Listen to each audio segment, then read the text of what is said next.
Alright, hello people! I am doing another video because I said so. Yeah, I actually have a topic this time.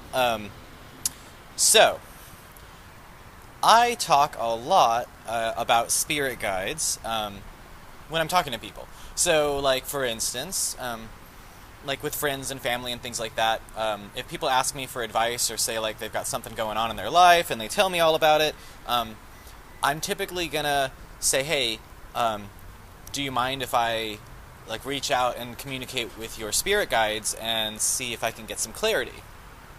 This comes into focus a lot more when I'm doing like a card reading, like a tarot card reading or something like that for people, in that I will naturally start to pick up the spirit guides in the room and kind of filter what their vibe is. But I don't really explain what I mean by like spirit guides very often, and I kind of just glance over it like it's no big thing. But it's kind of a big thing. So, yes, what I basically mean with spirit guides. Hey, we got wind going. Nice. Okay. Spirit guides are a combination of things. So, like for me in my field, I called them my entourage. So, it just sounds cooler than spirit guides, and it makes me feel like, like I've got an entourage, so that's pretty cool.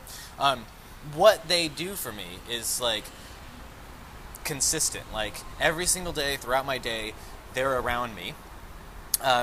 They can do anything from alerting me if something's going on, so let's say I'm at, like, so, like, the other day I was at Walmart, right? It's a great place. Just a lovely place. You're always going to have a good time, especially in the parking lots. You never know what's going to happen.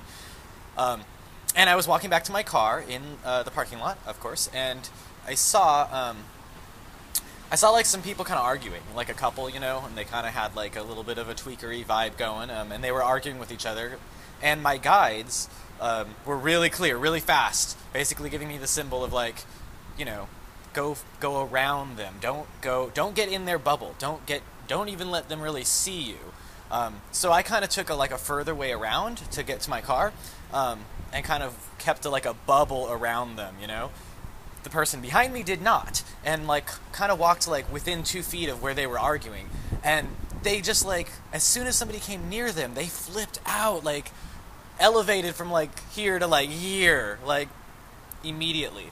So, I'm very empathic, and if I'm around somebody who's in a highly agitated state, I tend to pick that energy up myself, and it's very hard sometimes to like let go of it, especially if my brain starts to like assign value or whatever.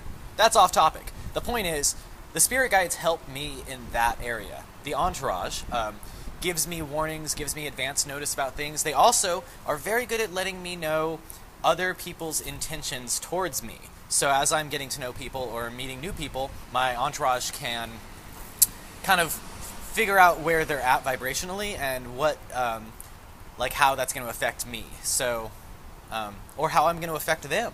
Sometimes it's like, yeah, they're in a bad place, but I might have a positive effect on them more so than they would have a negative effect on me. This is like math. There's like a lot of equations going on, basically. But the kicker, this is what I wanted to talk about. Here we are, 3 minutes and 44 seconds in, and I finally got to the point. Entourage, or spirit guides, are not just like your loved ones that have passed away.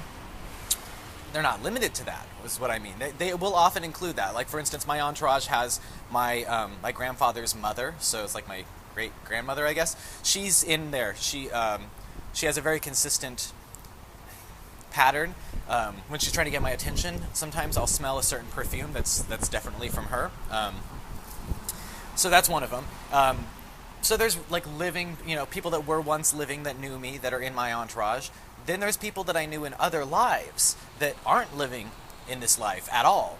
And they might not necessarily, they might be living another life somewhere right now, but part of their energy is in my entourage. The reason I say that this is tricky because the entourage, the field around us, exists in a non-linear time scenario, so that somebody can be in my entourage, communicating with me.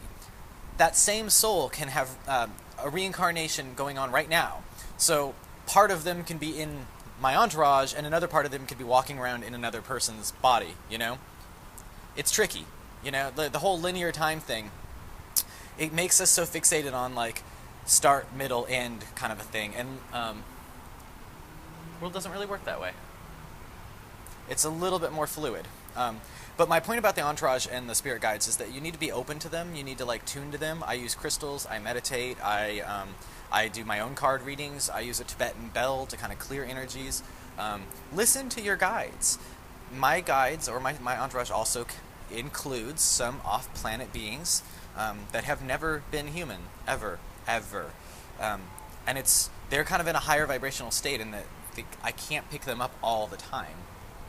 Like, I have to raise my own vibration. So if I'm in a good mood and I'm jamming, I'm feeling good, I'm in a good mood, I'll pick them up.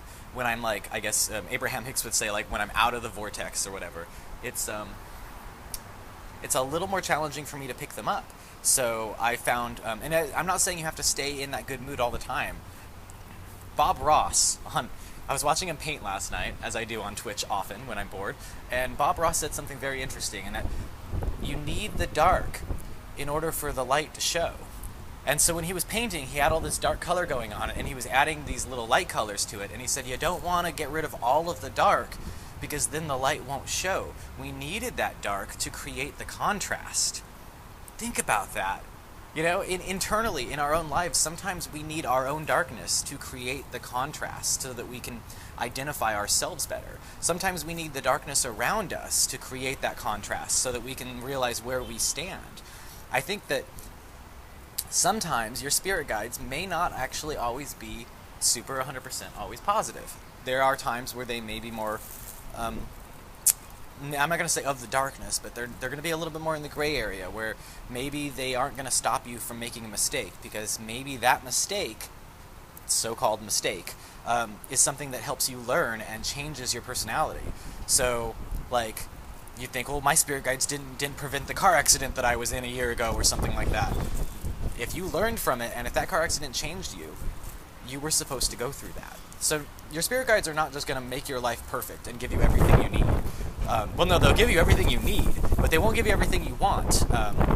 It's a little more fluid, you know? So, yeah. It's all windy and nice. All right. I'm going to end this now. That's all I really want to talk about. Spirit guides, entourage. Learn to listen, learn to meditate, learn to tune to that, and then eventually you'll be able to tune to other people's as well. So when you interact with somebody, you can actually know more about their spirit guides than sometimes they know. So yay! Alright, it's been fun. Thank you guys, anyone who watched, thank you. Anyone who subscribed, thank you. You guys can like the videos even, it doesn't hurt. You don't have to though, I don't really care. But yeah, okay, farewell. Bye peoples!